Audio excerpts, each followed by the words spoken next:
ตอนนี้ก็จะเอาอ้อยไปปลูกเอาไปในป่าลึกชื้นใกล้ๆแหล่งน้ำ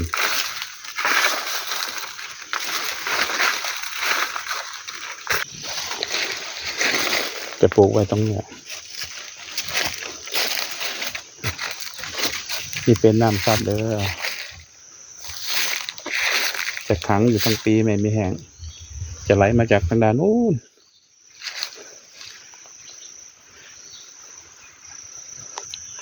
นี่เด้อเป็นพันอ้อย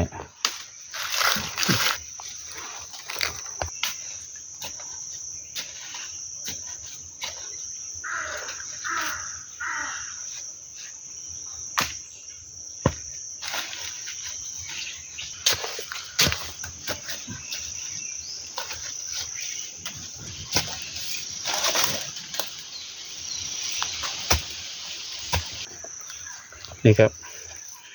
ปลูกไว้3 หน่อเนี่ย